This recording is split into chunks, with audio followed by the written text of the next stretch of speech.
مجھے مدعو کرنے پر آپ کا بے حد شکریہ۔ ہم آپ کی کہانی سننا چاہتے ہیں۔ داؤد کون ہے؟ میں کوریا، جنوبی کوریا میں پیدا ہوا اور وہیں پلا بڑھا۔ میرے خیال میں کوئی خاص آدمی نہیں ہوں۔ میں کوریا میں عام لوگوں کی طرح رہ رہا تھا۔ میں نے یونیورسٹی میں موسیقی کی تعلیم حاصل کی اور چند سال پہلے میں نے اسلام قبول کیا، اور شاید میں اب بھی یہ سفر طے کر رہا ہوں۔ کیا اس کی کوئی خاص وجہ ہے کہ آپ نے اپنا نام داؤد منتخب کیا؟ دراصل میں نے اس معاملے میں بہت احتیاط کی ہے۔ جب میں نے اسلام قبول کیا اور اسلام قبول کرنے کا فیصلہ کیا تو میں نے لوگوں سے پوچھا کہ کیا مجھے نام بدل کر عربی نام رکھنا ہوگا یا کچھ اور، لیکن لوگوں نے کہا نہیں، آپ کو اپنا نام بدلنے کی ضرورت نہیں۔ میں پیدائشی کیتھولک ہوں میرے والدین کی وجہ سے، لہٰذا میرے والدین نے میرا کیتھولک نام رکھا جو کہ ڈیوڈ تھا۔ میں نے صرف اس کا تلفظ بدلا ہے، ڈیوڈ سے داؤد۔ ڈیوڈ اور داؤد ایک ہی شخص کے نام ہیں؟ ہاں بالکل، نبی کا نام۔ کیا آپ مستقبل میں کسی مسلمان ملک میں منتقل ہونے کا ارادہ رکھتے ہیں؟ ہاں میرے خیال میں، کیونکہ کیا وجہ ہے؟ آپ اپنے ہی ملک میں مطمئن نہیں ہیں؟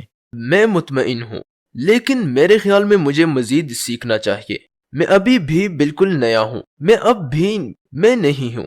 میرا نہیں خیال کہ میں اچھا مسلمان ہوں، باقی کیونکہ میں مسلمان ہو جانے کے باوجود اب بھی بہت سی غلطیاں کرتا ہوں، اس لیے میرے خیال میں مجھے اسلامی ماحول اور زیادہ باعلم مسلمانوں سے مزید سیکھنا چاہیے۔ کون سے ملک جائیں گے آپ؟ ترکی، مصر، عربیہ؟ ہاں میں ابھی انتخاب نہیں کر سکتا۔ میں سب سے پہلے یہاں آیا، اس سال ترکی آیا ہوں۔ میں دوسرے ممالک بھی جانا چاہتا ہوں، شاید اگلے ماہ جاؤں گا۔ میں سعودی عرب، انڈونیشیا، ملیشیا جانا چاہتا ہوں، پھر پوری دنیا کا سفر کر کے شاید میں کسی ملک کو منتخب کر سکوں۔ کچھ عرصہ وہاں رہنے کے بعد میں واپس کوریا آ سکتا ہوں اور اپنا کام کر سکتا ہوں، اپنا علم وغیرہ دوسروں تک پہنچا سکتا ہوں۔ اسلام سے پہلے آپ کس پر ایمان رکھتے تھے؟ میں خدا پر ایمان رکھتا تھا۔ میرا خدا پر ایمان تھا کیونکہ میں پیدائشی کیتھولک ہوں اور میرے والدین کیتھولک ہیں اور میری پوری فیملی کیتھولک ہے۔ تو جب آپ چھوٹے تھے چرچ جایا کرتے تھے؟ جی بالکل۔ جب میں چھوٹا تھا تو اپنے والدین کے ساتھ چرچ جاتا تھا۔ دراصل میں ایسا ایمان کی بنیاد پر نہیں کرتا تھا، بلکہ میں فطری طور پر ایسا کرتا تھا کیونکہ سبھی چرچ جاتے تھے کہ ہو سکتا ہے میں وہاں جاؤں اور وہ مجھے کوئی تحفہ دے اور وہ مجھے کھانے پینے کی چیزیں دے، لہٰذا مجھے بہت مزہ آتا تھا۔ اصل میں تو مجھے اپنی فیملی اور دوستوں کے ساتھ اچھا لگتا تھا، مگر میں سمجھتا ہوں جب میں چھوٹا تھا تو ایمان کا کوئی خاص احساس نہیں تھا، کیونکہ ہو سکتا ہے مجھے اس کے بارے میں گہرائی سے سوچنے کا موقع نہ ملا ہو۔ آپ نے اپنے عقائد پر اعتراض کب شروع کیا؟ آپ بیٹھے تھے، انٹرنیٹ چیک کر رہے تھے، کس چیز نے یہ سوچ پیدا کی مجھے کوئی راستہ نکالنا چاہیے؟ در حقیقت یہ بڑی لمبی کہانی ہے، میں آپ کو سناتا ہوں۔ میں یونیورسٹی میں موسیقی کی تعلیم پا رہا تھا، لہٰذا میں ایک موسیقار بننا چاہتا تھا۔ موسیقار؟ ہاں موسیقار، جیسے کہ مجھے جیز میوزک بھی پسند تھا اور میرے بہت سے دوست موسیقار تھے، تو مجھے ایک چھوٹے کنسرٹ کے لیے دوسرے ملک جانے کا موقع ملا۔ وہ ملک تھا انڈونیشیا، تو میں وہاں گیا۔ آپ بیٹری گٹار کیا بجاتے تھے؟ میں پیانو بجاتا تھا، تھوڑا بہت گٹار بھی، اور میں گاتا تھا، میں گانا گاتا تھا۔ تو میں نے انڈونیشیا جکارتا میں کنسرٹ کیا، یہ واقعی بڑا دلچسپ تھا۔ میں اسلام کے بارے میں کچھ نہیں جانتا تھا کیونکہ کوریا میں اسلام کے بارے میں کوئی معلومات نہیں ہے، اس کے بارے میں جاننا بہت مشکل ہے۔ آپ نے کبھی محمد، اسلام کے بارے میں کوئی لفظ تک نہیں سنا تھا؟ نہیں، لیکن میں صرف جانتا تھا، مجھے نہیں پتا مجھے کہنا چاہیے یا نہیں، لیکن میں صرف دہشت گردوں کے بارے میں جانتا تھا، کیونکہ کوریا میں جب میں چھوٹا تھا تو 9/11 ہوا تھا اور یہ کوریا میں بہت بڑی خبر تھی، بہت بڑی خبر، لہٰذا مجھے بھی بڑا دچکا لگا تھا، اور وہ اس طرح بات کرتے تھے کہ اسلام ایسا ہے ویسا ہے۔ تو جب میں چھوٹا تھا تو اس وقت یہ سوچتا تھا کہ جیسے اسلام کوئی خطرناک چیز ہے، لیکن جب میں انڈونیشیا آیا میں نے کئی لڑکیوں کو سکارف پہنے دیکھا اور بہت سے داڑھی والے لڑکوں کو جو نماز پڑھتے تھے، تو مجھے بڑا تجسس ہوا، یہ اتنے مختلف کیوں ہیں؟ تو میں نے ان سے پوچھا یہ سب کیا ہے، اور انہوں نے مجھے جواب دیا یہ اسلام ہے اور یہ ان کے ایمان کا حصہ ہے، اور در حقیقت وہ بڑے مہربان تھے اور انہوں نے واقعی میری بڑی خاطر مدارت کی۔ وہ ہمیشہ کہتے او کیا میں آپ کی مدد کر سکتا ہوں؟ میں آپ کی مدد کرنا چاہتا ہوں، میں آپ کو اس کا حقدار سمجھتا ہوں، میں آپ کو یہ دینا چاہتا ہوں، میں آپ کو ایک تحفہ دینا چاہتا ہوں۔ تو جب میں چھوٹا تھا تو میں یہ سوچتا سوچتا تھا کہ جیسے اسلام ایک خطرناک چیز ہے، لیکن جب میں انڈونیشیا آیا تو یہاں لوگوں کو بالکل مختلف پایا۔ وہ اتنے مہربان، اتنے پرسکون اور ہمیشہ مسکراتے رہتے تھے اور ہمیشہ دوسروں کی مدد کرنے والے تھے۔ مجھے لگا یہ سب اس سے مختلف ہے جو میں جانتا ہوں، یہ مکمل طور پر مختلف تھا۔ تو پہلے تو مجھے اس مذہب سے دلچسپی محسوس ہوئی اور میں نے اس سے بڑی عمدہ چیزیں محسوس کی۔ پھر میں واپس کوریا آ گیا۔ اصل میں تب میری صورتحال اچھی نہیں تھی، مطلب مالی حالت اچھی نہیں تھی اور میری فیملی خوشحال نہیں تھی، لہٰذا مجھے ملازمت تلاش کرنی تھی۔ موسیقی کے کام میں زیادہ کمائی نہیں تھی، وہ اتنا مستحکم ذریعہ نہیں تھا، اس لیے مجھے اپنی فیملی کے لیے کام کرنا تھا۔ لیکن وہ ملازمت ذہنی دباؤ کا باعث تھی، کافی ذہنی دباؤ کا باعث۔ مجھے چونکہ تخلیقی کام پسند تھا، میں کوئی چیز بنانا چاہتا تھا، جیسے کہ یہ موسیقی بھی ہو سکتی تھی یا ویڈیو بھی، مجھے نہیں معلوم، لیکن میں کچھ تخلیق کرنا چاہتا تھا۔ لیکن جب میں کام کر رہا تھا تو کمپنی مجھ سے زیادہ خوش نہیں تھی، لہٰذا میں نے یوٹیوب شروع کر دیا۔ تو میں نے یوٹیوب کا کام شروع کیا،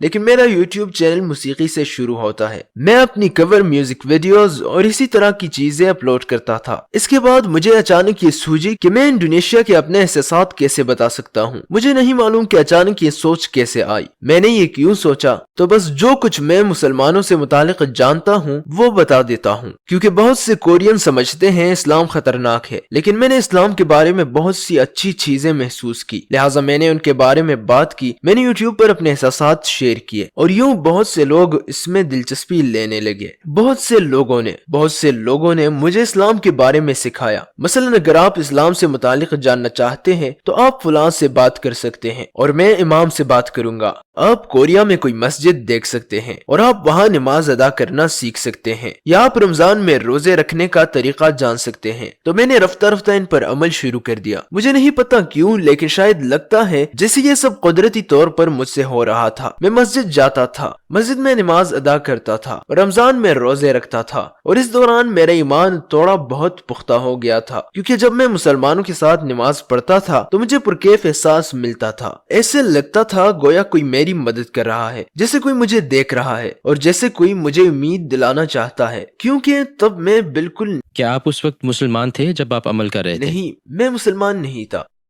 میں کیتھولک تھا، لیکن میرا اس پر کوئی خاص ایمان نہیں تھا۔ آپ بس عمل کی کوشش کر رہے تھے، لیکن آپ نے اسلام قبول نہیں کیا تھا؟ ہاں، میں نے قبول نہیں کیا تھا، لیکن عمل شروع کر دیا تھا، جیسا کہ مراقبے وغیرہ کے طور پر۔ ہاں، کچھ ایسا ہی۔ اس وقت میں یہ سوچتا تھا شاید میں اسے قبول کر سکتا ہوں، آخر کیوں نہیں، میں دوسری ثقافت یا دوسرے مذہب کو سیکھنا چاہتا ہوں۔ اور میں آپ کو بتا چکا ہوں کہ میں اس وقت کچھ ذہنی دباؤ میں تھا، کافی مشکل ذہنی دباؤ۔ دراصل کورین معاشرے میں مسابقت بہت ہے، بہت سخت مسابقت۔ آپ اسکوڈ گیم کے بارے میں جانتے ہیں؟ ہاں، میں جانتا ہوں۔ بالکل اسی کی طرح کورین معاشرہ بھی ہے، بالکل ویسا ہی، جہاں صرف ایک جیتنے والا ہوتا ہے اور اگر آپ نہیں جیتتے تو سب ہار جاتے ہیں اور آپ خود کو ناکام سمجھتے ہیں، ہارا ہوا سمجھتے ہیں۔ تو میں بھی ایسے ہی سوچتا تھا کہ میری زندگی ایسی کیوں ہے، میں کامیاب کیوں نہیں ہوں۔ لیکن جب اس وقت میں نے اسلام پر عمل کیا تو مجھے بڑا مختلف احساس ہوا، یوں لگا جیسے مجھے کوئی گمشدہ چیز مل گئی ہو۔ میں کھویا ہوا تھا کیونکہ میں اس بارے میں سوچتا تھا کہ میں کہاں سے ہوں۔ جیسے اسکول مجھے سائنس، ریاضی سے متعلق سارا علم دیتا ہے، لیکن وہ نہیں بتاتا کہ میں کہاں سے اور کیوں آیا ہوں اور میں کون ہوں اور کہاں جا رہا ہوں اور مرنے کے بعد میں کہاں جاؤں گا۔ وہ مجھے راستہ نہیں بتاتا کہ کہاں جانا ہے۔ میرا خیال ہے اسلام نے مجھے ان کے جوابات دیے کہ مجھے کہاں جانا ہے اور میری زندگی کا مقصد کیا ہے۔ میرے خیال میں یہ انتہائی اہم ہے کیونکہ میں بہت ذہنی دباؤ میں تھا۔ میری زندگی کا کوئی مقصد نہیں تھا، کوئی مقصد نہیں، جیسے کہ مجھے کیوں جانا ہے، کہاں جانا ہے، مجھے کون سے کام کرنے چاہیے۔ میرے پاس کوئی جواب نہیں تھا۔ لیکن جب میں نے اسلام پر عمل کیا اور مسلمان لوگوں کے ساتھ رہا اور میں نماز پڑھتا تھا تو گویا اسلام کی رہنمائی میں تھا۔ اسلام نے مجھے اس سوال کا جواب دیا کہ میری زندگی کا مقصد اللہ کا حکم ماننا ہے، کیونکہ خدا نے ہمارے لیے سب کچھ پیدا کیا۔ رمضان میں مجھے اس شکر گزاری کا احساس ہوا، جو کھانا اس نے دیا، پانی دیا، مجھے زندگی دی، دوست دیے، فیملی دی، یہ زمین دی، گویا کہ ہر چیز۔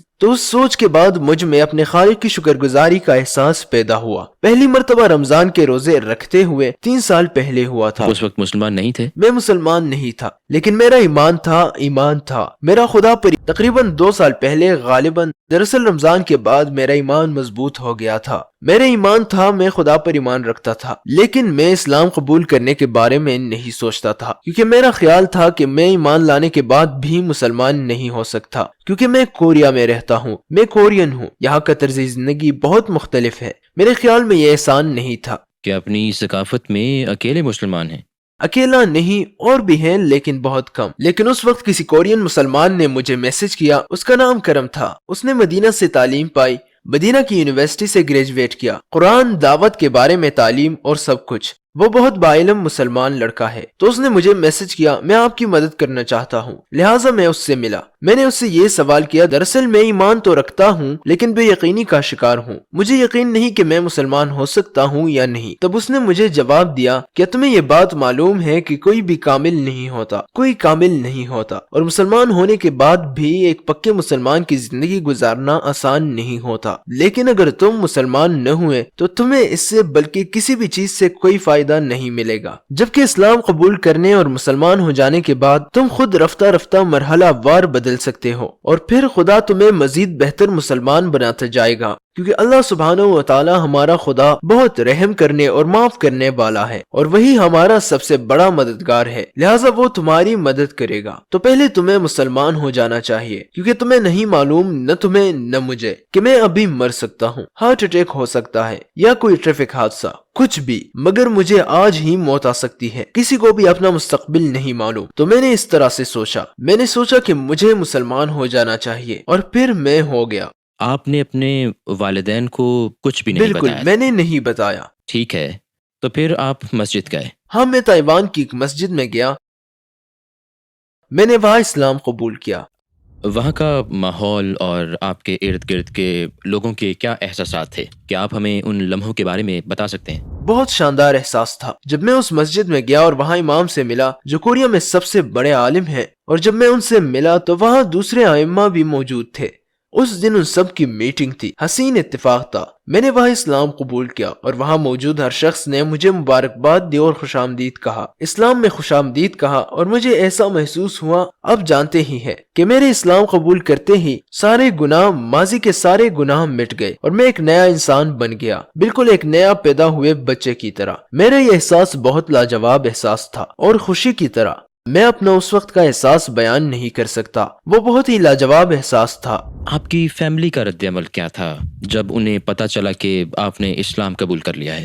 دراصل میں نے اسے فلما لیا تھا، ایک ویڈیو بنائی تھی۔ ٹھیک ہے، چونکہ میں یوٹیوب ویڈیوز بناتا ہوں لہٰذا اسے چھپا نہیں سکتا تھا، کیونکہ میری فیملی بھی میری ویڈیوز دیکھتی ہے، لہٰذا جب میں نے اپنی والدہ سے بات کی تو انہیں کافی دھچکا لگا، وہ ہکا بکا رہ گئی اور کہنے لگی کہ تم یہ سب کیسے کر سکتے ہو، اور انہوں نے مجھے یہ تک کہہ دیا کہ تم دہشت گرد بننا چاہتے ہو۔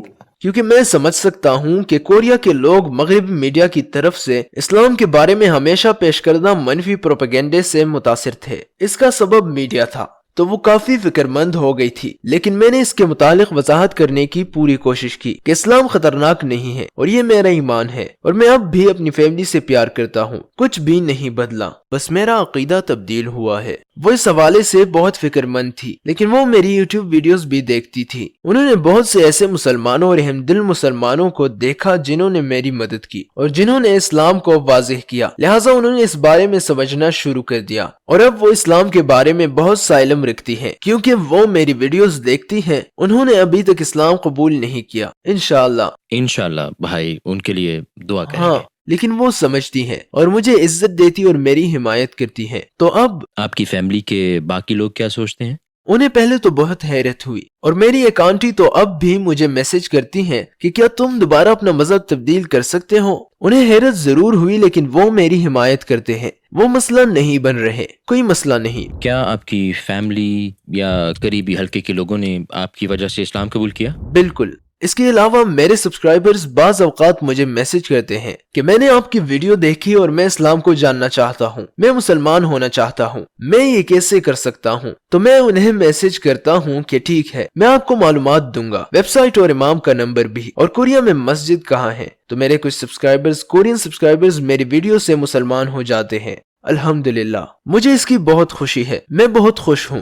وہ 3 سب سے بڑے چیلنجز کون سے ہیں جن کا آپ کو اسلام لانے کے بعد سامنا ہوا؟ شروع میں جب میں مسلمان ہوا تو میرے کچھ دوستوں نے مجھے چھوڑ دیا کیونکہ وہ میرا مسلمان ہونا نہیں سمجھ پا رہے تھے۔ میرے بچوں کو ایک مرتبہ کنڈر گارٹن سے نکال دیا گیا تھا۔ شاید کوریا کے لوگ دوسرے مذہب کے لیے زیادہ کھلا ذہن نہیں رکھتے۔ میرے خیال میں اچھا مسلمان نہیں ہوں، لیکن بعض اوقات لوگ مجھے کافی جج کرتے ہیں کہ تم مسلمان ہو، پھر تم یہ کیوں کرتے ہو، وہ کیوں کرتے ہو، تم ایسا کیوں کرتے ہو، یہ حرام ہے اور یہ حرام ہے۔ لیکن مجھے معلوم ہے کہ میں کامل نہیں ہوں، میں غلطیاں کرتا ہوں، لہٰذا میرے خیال میں مجھے زیادہ توبہ کرنی چاہیے اور اللہ سے قریب ہونے کی کوشش کرنی چاہیے اور مزید سیکھنے کی کوشش کرنی چاہیے۔ میرے خیال میں یہ ایک طویل سفر ہے کیونکہ میں حال ہی میں مسلمان ہوا ہوں اور مجھے اللہ کے مزید قریب ہونے کی امید ہے۔ تو میرے خیال میں اگر میں یہ سوچ رکھوں تو اللہ کی مدد شامل ہوگی۔ میں نے ہمیشہ اللہ کی مدد پر یقین رکھا ہے۔ آپ کافی فائدے میں ہیں بھائی، کیونکہ مثلاً میں بالغ ہوتا ہوں، مثلاً 15 سال، جب میں 15 سال کا تھا تو اس عمر تک ممکن ہے میرے کئی گناہ ہوں، لیکن آپ کا امتحان 3 سال پہلے ہی شروع ہوا ہے، لہٰذا آپ کو اس لڑکے کے برعکس کئی فائدے حاصل ہو سکتے ہیں۔ جو کہتا ہے یہ حرام ہے، تم یہ کیسے کر سکتے ہو، الحمدللہ ہم اس عظیم کام سے آگاہ ہیں جو آپ نے کوریا میں اسلام کے دفاع کے لیے کیا۔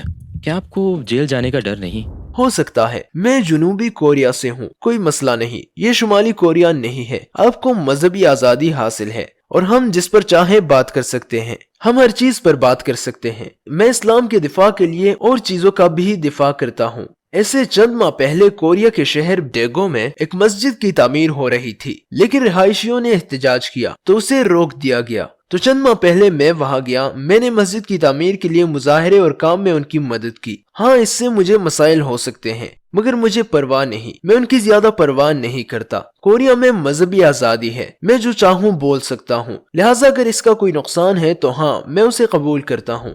مسلمان ہونے کے بعد آپ نے کبھی غلطی سے سور کا گوشت کھایا؟ میرے خیال میں کیونکہ کوریا میں ہر چیز میں سور ڈلتا ہے، مثلا جب میں ریسٹورنٹ جاتا ہوں تو ہمیشہ پوچھتا ہوں کہ یہاں سور کا گوشت ہے، عموماً وہ کہتے ہیں ہاں سور کا گوشت ہے، یا بعض اوقات وہ کہتے ہیں نہیں یہاں نہیں ہے۔ تو جب وہ کہتے ہیں کہ یہاں سور نہیں ہے تو میں کھا لیتا ہوں، لیکن مجھے ذائقہ کچھ مختلف محسوس ہوتا ہے تو میں پوچھتا ہوں یہ سور کے گوشت سے تو نہیں بنا ہوا، مثلا سوپ سور کے گوشت سے نہیں بنا ہوا، تو وہ کہتے ہیں ہاں۔ میں کہتا ہوں آپ نے تو کہا تھا سور کا گوشت نہیں ہے، تو وہ کہتے ہیں اس میں سور کا گوشت نہیں ہے، یہ تو بس سوپ ہے۔ مطلب یہ کہ انہیں حلال غذا کے بارے میں بالکل کوئی علم نہیں ہے۔ کوریا میں یہ آسان نہیں ہے۔